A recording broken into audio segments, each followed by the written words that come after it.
Valentinipäev, 14 veebruar, pühapäev. Valentinipäev on Indias traditsiooniliselt armastajate päev, kuid täna sain teada, et juba hakkab see traditsioon vaikselt ka siin muutuma ja Happy Valentine's Day soovitakse ka sõpradele ja pereliikmetele. Rahvast on liikvel palju ja turul on suur sagimine. Kõik teevad kallimatele üllatusi, ostavad lilli ja muid kingitusi. Indialased on väga romantilised ja lapsikud. Paaga ringi peal müüb üks jalgrattaga onu punaseid südamekujulisi õhupalle. Joonistasin ilusate soovidega värviliste elupuuga plakateid ja võtsin need sõpradele, kellele tundsin, et tahan midagi kinkida, kaasa. Lisaks tegin südame piparkooke ja granaatõuna seemnetega kaunistatud mangokoogi, mille samuti laiali jagasin. Ega siis ei saa kõiki kaloreid endale korjata. Facebookis käib suur õelate kommentaaride pildumine Delfi artiklile, kus kirjutatakse, et 17-aastane neiu ootab tumeda mehe last ja on mures eestlaste pagulasviha pärast. Kasutatakse selliseid sõnu nagu rassireetur ja nii edasi. Üks härra kirjutab, et oleme väga erinevad ja nahavärv on eralduspiiriks. Vastan, olen nõus, et oleme vägagi erinevad, kes ütleb, kes on parem ja kellega võrreldes. Jagame sama maad, millel kõnnime, hingame sama õhku, joome sama vett, elame sama taeva all, vaatame sama kuud ja naudime sama päikest. Eile koarannas istudes hakkasin rääkima indialasest noormehega, kes seal töötas. Must mees, mustade silmade ja mustade pikkade lokkidega. Rääkis nii valget ja ilusat juttu. Ta ütles, päikesel on suur süda, suuremast suurem, sest ta särab kõigile, soojendab kõiki, naeratab kõigile, olenemata rahvusest, usust, rikkusest, vaesusest. Panen riidesse, teen näo pähe ning läheme Katrini ja Agoga Mirabai restoranini õhtust sööma. Ka neile on mul üllatus, lisaks mõtteteratega kaetud värvilise elupuule ostsin neile hõbedaga kaetud parfi kohalikke maiustust, mida võib leida eelkõige pühade laualt. Kilo maksab lausa 950 ruupiat, koostisaineteks eelkõige India pähklid ja kate on väidetavalt päris hõbe. Rääkisime sellest mõni päev tagasi ja sain teada, et nad ei olegi seda hõbedaga kaetud parfit veel maitsnud. Nüüd siis teen neile üllatuse. India enamus maiustusi on eestlase jaoks vast liiga magusad. Kui on soov koju midagi kaasa osta, siis tasub enne maitsta. Päris hõbedaga kaetud parfi on põnev, kuid ma ei saa öelda, et nii väga maitsev. Ka kullaga kaetakse siin maiustusi päris kullaga, aga neid ei saa osta koast. Ja enamasti ei saagi neid mitte kuskilt osta. Kuninga perekond siiani veel tellib meid oma pidude jaoks. Ja ma tean, kuidas tehakse neid hõbelehtesi sarnaselt kuldlehtedele, mida pannakse kookide peale. Seal on oma tehnika ja see on hästi põnev. Selles piirkonnas, räägin kohe siia vahele, see piirkond, kus kohas toodetakse seda hõbedat, mida kookide peale pannakse, see piirkond asub Jaipuris ja seal on selline väikene linnakene, kus käib pidev toksimine, muudkui toksitakse ja toksitakse, hommikul alustatakse, õhtul lõpetatakse. Minu tuttava sugulane ostis endale sinna piirkonda korteri, teadmata, et seal ei ole mitte kunagi rahu. Vara hommikul alustatakse toksimisega ja hilisõhtul toksimine lõpetatakse. Ta pidi selle korteri päris ruttu maha müüma, päris suure kahjuga, sest ta lihtsalt ei suutnud seal elada. Ja see toksimise töö on nii eriline ja vajab teatud oskusi, et neid oskusi ei õpetata kunagi oma peretütrele. Isad ja emad õpetavad neid edasi ainult poistele, sellepärast et tütar, kui ta abiellub, läheb kodust välja ja võtab ka peresaladuse kaasa. Küll aga õpetatakse seda toksimise tööd minijatele. Ehk siis, kui perepoeg toob koju naise, siis naisele õpetatakse seda tööd, sellepärast et saladus jääb perre. Toksimiseks on siis nahast raamatud tehtud ja sellised nahkraamatud tavaliselt kitsenahast, kus on väga palju lehekülgi ja iga lehe vahele pannakse hõbe. Ja seda hõbedat nii kaua toksitakse, seda raamatut nii kaua toksitakse, kuni see hõbe on ime õhukene ja seda saab koogi peale kasutada. Et see on iseenesest väga äge tehnika ja seda on võimalik ka YouTube'ist leida ja näha. Hommikupannkoogid ja hambaarst, 18. veebruar, neljapäev. Hommik algab paanikaga, äratus 7:30. Sõbrad Eestist peaksid varsti lennujaamast kohale jõudma. Eile õhtul sain teada, et kuigi 2 stuudiokorterit oli mul neile reserveeritud juba üle kuu aja tagasi, tuleb leida asendus. Helistasin ühele inimesele, kes ütles, et saab aidata. Õhtul saab näidata korterit, isegi hinnas leppisime kokku. Õhtu venis kahtlaselt pikaks ja kui ta lõpuks kätte sain, selgus, et omanik ikka ei anna korterit üürile. Sunil lubas hommikul asjad ära lahendada ja aidata. Tõusin tugeva seljavaluga. Põhjusele ei ole veel jõudnud jälile. Ei tea millest. Vaja sõbrad vastu võtta ja vaadata, kas nende majutamine ilusasti laabub. Eile ostsin koka ja kohaliku rummi Old Monk, mis neile meeldib, hulga puuvilju ja rohelisi banaane. Õiged väikesed rohelised banaanid on nii maitsvad. Need on palju maitsvamad kui pisikesed kollased. 10 rohelist banaani maksab 40 ruupiat. Magusad kui mesi, kuigi väljast ei paista nad sugugi niisud äratavad. Oluline, et ei osta suuri rohelisi banaane, sest neid kasutatakse toidu valmistamisel ja toorelt ei sööda. Imelik, et ei ole veel sõnumit, äkki lend hilineb. Saadan ise sõnumi. Tere tulemast kohasse, kallikesed. Kas istute juba taksos teel siiapoole? Vastus. Ei, alles anname kotte ära. Olen segaduses. Lend pidi kohasse jõudma 6:38 hommikul. Kas siis nii palju hilineb? On nad Mumbeis alles? Kott ära, kas Mumbais? Halloo, homme ju jõuame kohasse, oleme alles Tallinnas, oli vastuseks. No nii, tore lugu küll ja ma ei ole terve öö maganud, muretsen siin, kuidas asju lahendada. Ega ei saa neile ju ütelda, et nende elukohaga on mured, milleks nemad muretsema panna. Lahendus pidi ju hommikuks olemas olema. Saadan sõnumi Sunilile, et inimesed tulevad homme ja andku teada, kas korteriga on asjad korras. Tunni pärast helistab Sunil ja küsib, kas inimesed kohal, temal kõik organiseeritud. Tubli poiss. Selgub, et see minu SMS ei ole temani jõudnud. Tegemist on ju Indiaga. Vahel jõuavad sõnumid mitu tundi hiljem, vahel aga jäävadki teele. Kell on 10. Ukse taga koputab Merike. Hüppan püsti, mitte eriti kiiresti, sest seljavalu on endiselt ebameeldivalt suur ja avan ukse. Tere hommikust, tere tulemast. Oih, ometi kuskil peetakse kokkulepetest ja ajast kinni, naeratab Merike vastu.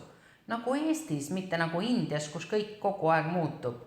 Kutsun rõdu all õues ootava Juta ja Aaduga tuppa.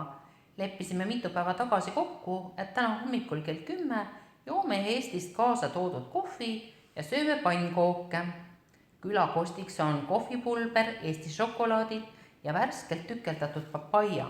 Merike on suurema plastikpudeli pooleks lõiganud ja selle alumise osa karbina kasutanud. Väga hea mõte.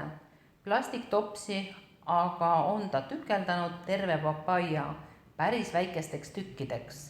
Panen selle just nii lauale. Väga ilus, kindlasti ka maitseb. Sul on nii ilus kodu, ütleb Juta ja Merike kiidab takka. On küll, ma kohe ei oska teisiti. kohe, kui sisse kolin, teen toa ubaseks ja korda. Vaadake, mis seina peale joonistasin. Näitan oma kriidiga seintele joonistatud kunstiteoseid. Merike tunnistab, et ta ei julgenud küsida, et kas mina joonistasin ja kõik imestavad, et nii ilus. No ikka ilus, värviline, kodune, teistmoodi.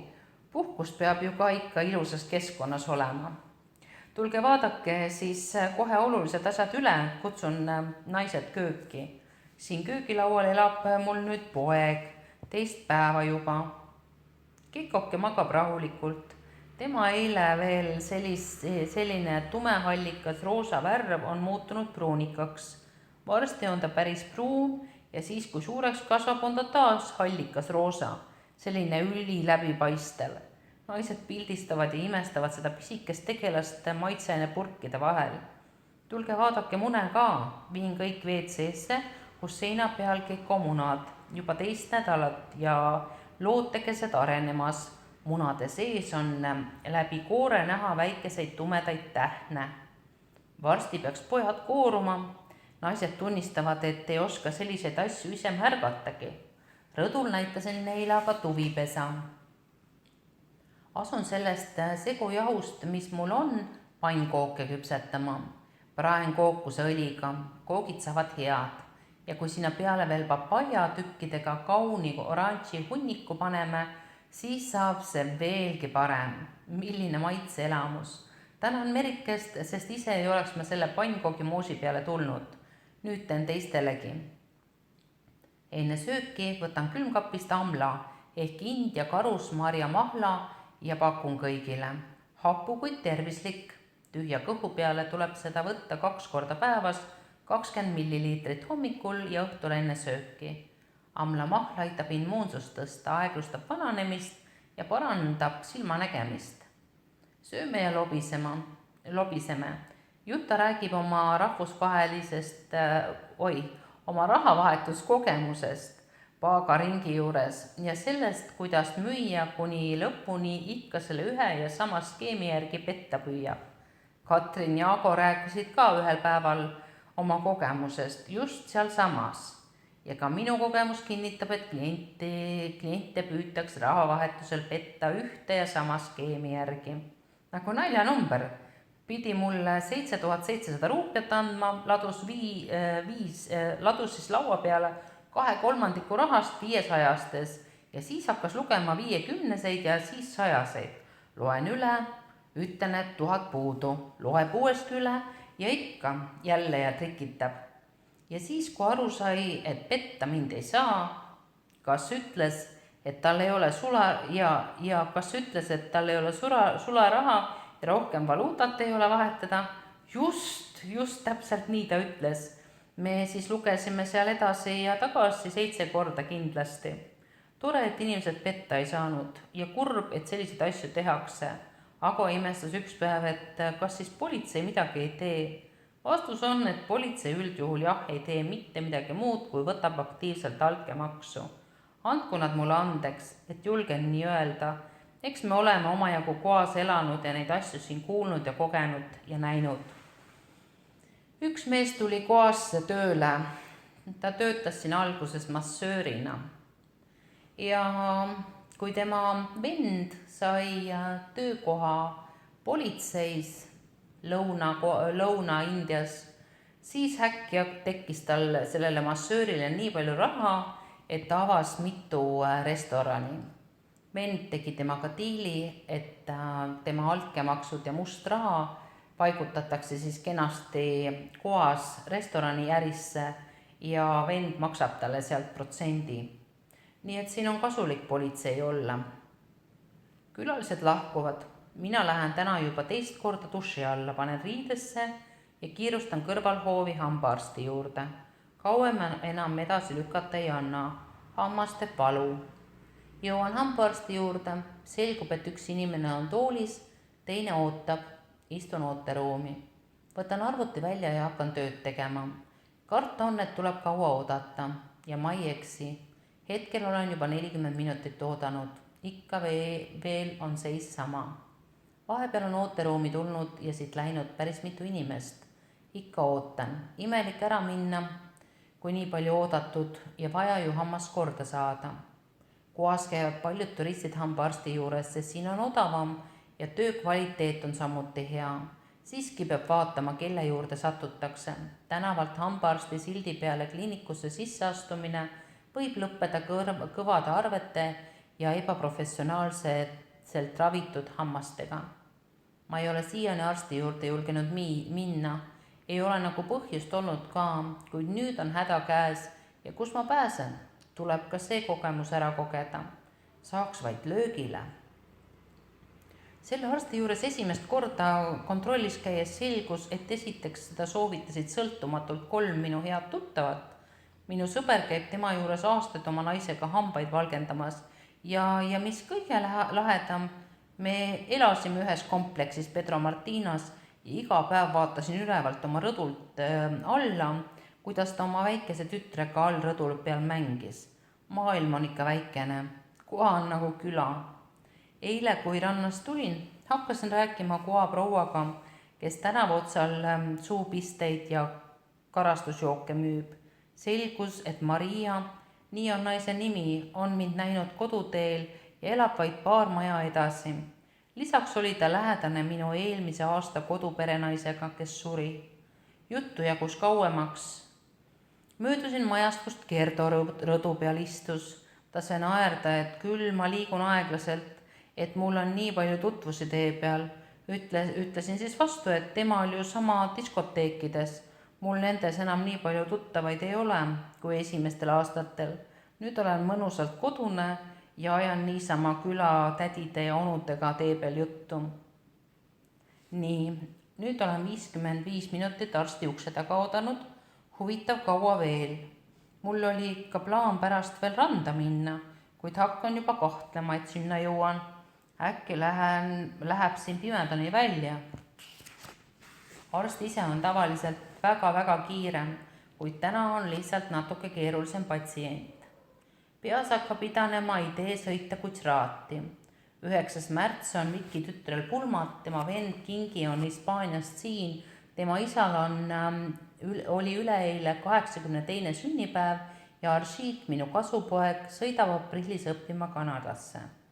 Nii vahva oleks neid kõiki näha, kuid ei tea, kas see on hea mõte, arvestades, et eks süda ikka veel katki meie lahkumineku pärast. Ise ju rebisin meie liidu katki, sest tundsin, et seal on midagi suurest armastusest hoolimata korrast ära. Täna uurin välja, kui palju sõit sinna maksaks. Ma tean, et odav see ei ole, kui Mumbaisse lennukiga sõita, kuid variant on ka ju rong. Kuid kaua? 36 tundi? Ma mäletan, et Viki ema ja isa, poeg ja tütar tulid kord meile kohasse rongiga külla ja see oli maailmatuma pikk reis. Kas ma võtan sellise reisi ette? Samas olen juba ju Indias. Ma usun, et see jääks ka viimaseks korraks, kui Viki imelisi vanemaid näen. Kirjutasin poisile, et mul on väga hea meel, et ta oma pruudiga taas koos on. Pruudi vanemad ju keelasid neil vahepeal suhtlemise peale seda, kui noored 7 aastat kooselust olid unistanud. Põhjuseks toodi, et nemad ei taha, et nende tütar on koos noormehega, kelle isa abielus 2 korda minuga ja ma ei mäleta, mis kõik veel. Ja lapsed läbi hingevalu aktsepteerisid taustusega vanemate otsust.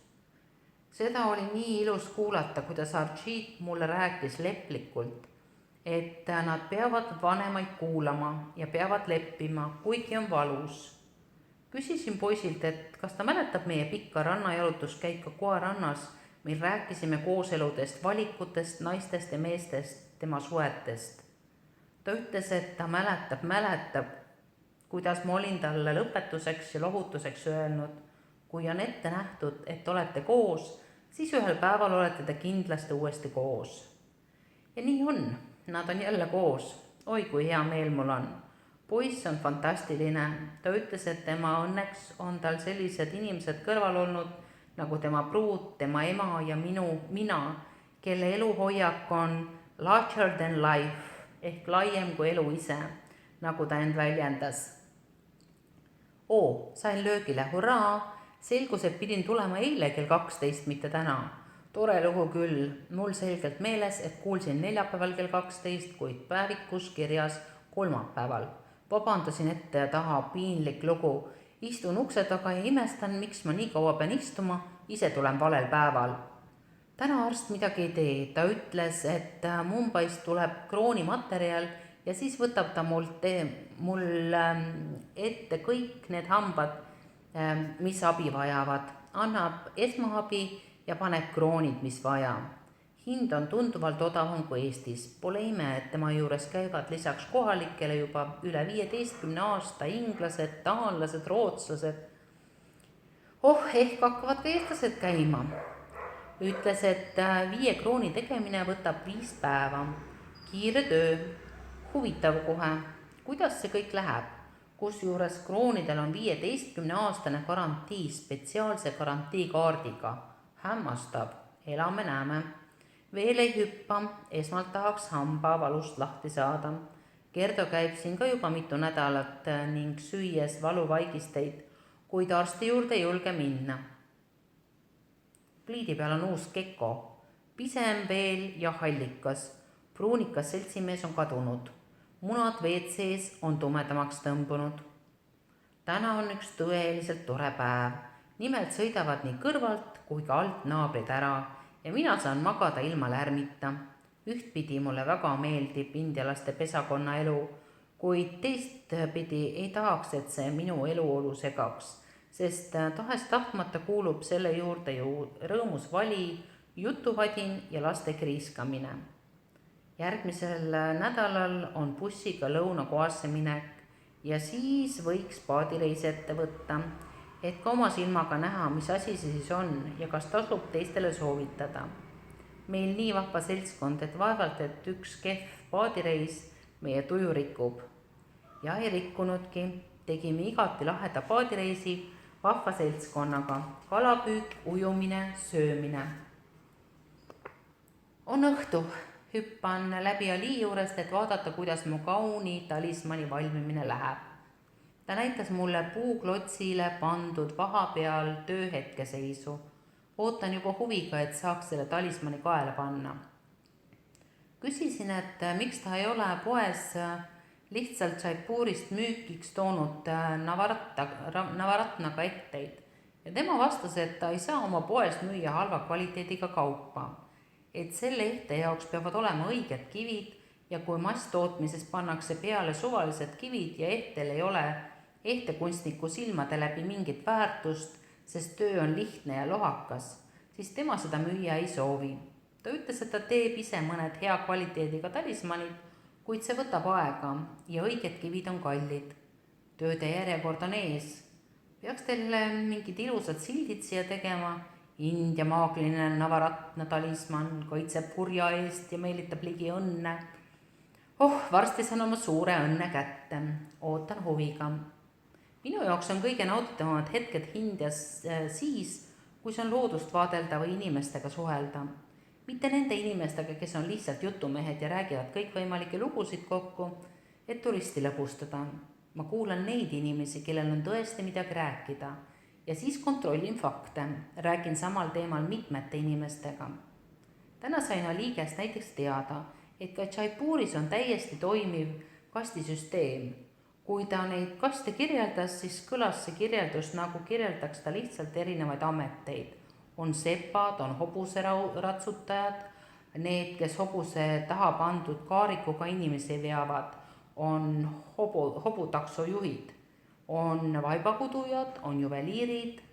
Kõikidel on ühiskonnas mingi prestiiž, kellel on madalam, kellel kõrgem positsioon. Juveliirid on kõrge positsiooniga. Ali, kes on juba 38, sulgudes +/-5 aastane, ei ole veel naisemees, kuid isa otsib talle tema kastist naist, et mitte verd ära rikkuda, rääkimata sellest, et naine ei tohi olla teisest usust. Ali visiitkaardi peal on kirjas Amjad Ali, tema nimi. Ta ei taha rõhutada oma kasti, kuid tema vendade ja isa visiitkaardi peal on nimi Sayed, mille järgi saavad kohalikud kohe aru, millisesse ühiskonnakihti Ali kuulub. kuulan teda ja mõtlen, et meil ju Eestis on samamoodi kastid. Erinevad ametid on koristajad, on torumehed, ehitajad, õpetajad, arstid, müügimehed, ärimehed, pagarid, kunstnikud ja lauljad. Arst on ilmselgelt Eesti ühiskonnas kõrgema positsiooniga kui ehitaja, õpetaja tähtsam kui torumees ja perekonnanime järgi sai ju varem, vähem nüüd, sugupuu kuulsusele ja rikkusele jälile. Ja kui meil on nii, ja ka meil on nii, et koorekihi võsukestele soovitakse ikka väärilist partnerit samal tasemel. Või ma eksin? Hiljem kodus guugeldasin kastisüsteemi ja leian netist 308 erinevat islami usulaste kasti Indias ja veel palju muud. Asi on ikka päris segane minu jaoks. Vaja asju täpsemalt uurima hakata. 14 päeva koas selles raamatus ma kirjutasin natukene vanast kastisüsteemist. Kõige tähtsamad olid braamanid, õpetlased ja preestrid. Siis tulid ka šastrad, aadlikud ja sõdurid, siis vjašjad, põllutöölised, käsitöölised, kaupmehed ja kõige lõpuks siis šuudrad, sulased ja teenijad. Üsna keeruline see värk.